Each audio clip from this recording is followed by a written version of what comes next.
Alaikum warahmatullah jama'a sannu barkanku. Wato nan ne gidan baban Shehu Ibrahim radiyallahu ta'ala anhu wa Alhaji Abdullahi Yas. Ga ya hada kuma tare da masallacin shi wanda a yanzu ana gyaran shi, wanda insha Allah an ba da ba an gama, ga da shi can ita ma an gama ta insha Allah. Za mu shiga ciki da muku kayan tarihi insha Allah. Assalamu alaikum warahmatullah. Ina nan zuwa yanzu ne cikin gidan kenan, ga kofar ɗakin shi can inda za mu je insha Allah. Bismillah. Bismillahirrahmanirrahim.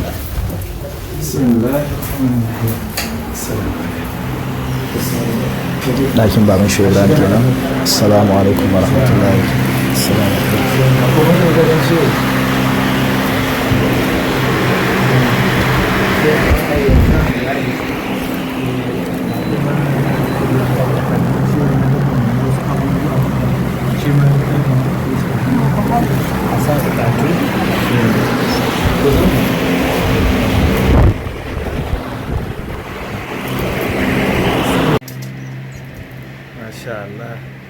Masha Allah, sai dai Mustapha Sise Ngari, Masha Allah.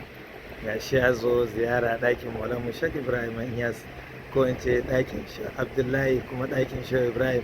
Alhamdulillah.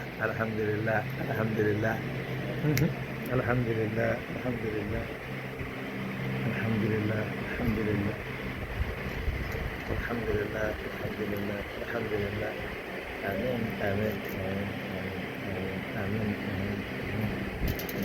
Masha Allah.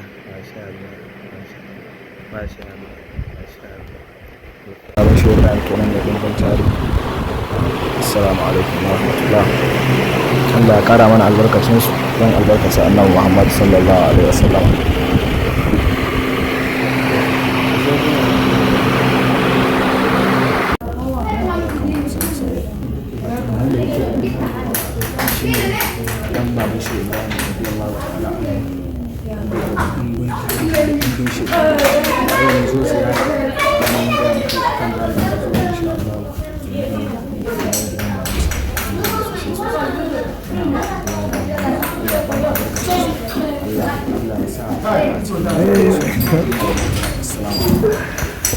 Assalamu alaikum warahmatullahi ta'ala barakatuh jama'a. Kamar yadda kuke gani nan shine kabarin maman Shehu Ibrahim, mahaifiyar wato Shehu Ibrahim Alhaji Abdullahi Yas radiyallahu ta'ala Alhaji Ibrahim Yas. Allah ya ba mu albarkatun su. Wannan shine kabarin mahaifiyarsa da ke nan kusa da gidan babansa. Allah ya ba mu albarkatun su duniya da lahira, albarkacin sayyidul wujudi sallallahu alaihi wasallam.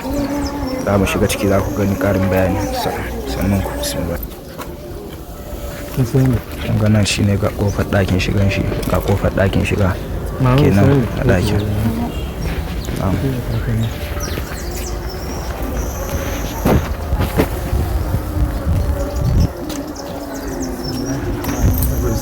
Bismillah, za mu shiga kenan ɗakin kenan. Salatu wassalamu.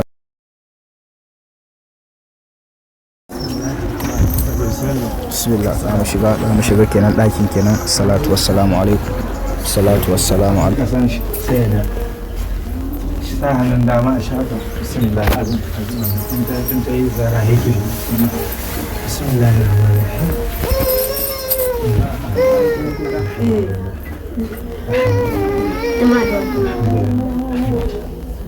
alaikum warahmatullahi ta'ala barakatuh. Dan uwa, kamar yadda kuke sani, nan ne raudar baban Shehu Ibrahim radiyallahu ta'ala anhu, wanda ake aiki tare da masallaci, haɗe da masallacinsa insha Allah.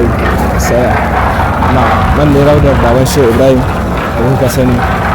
Allah ya ba mu albarkacin su duniya da lahira. Allah ka samu a tafarkin sa albarkacin sayyidina Muhammad Rasulullah sallallahu alaihi wasallam. A cikin raudar nan ana aiki sosai. Cikin raudar kenan da ake aiki insha Allah. Cikin ta kenan kamar yadda kuke gani. Kuma cikin ga kuma masallacin nan shi ma ana aiki, ga raudar da baki ɗaya. Duk Allah ya ba mu albarkacin su, Allah ya samu a mizanin su baki ɗaya.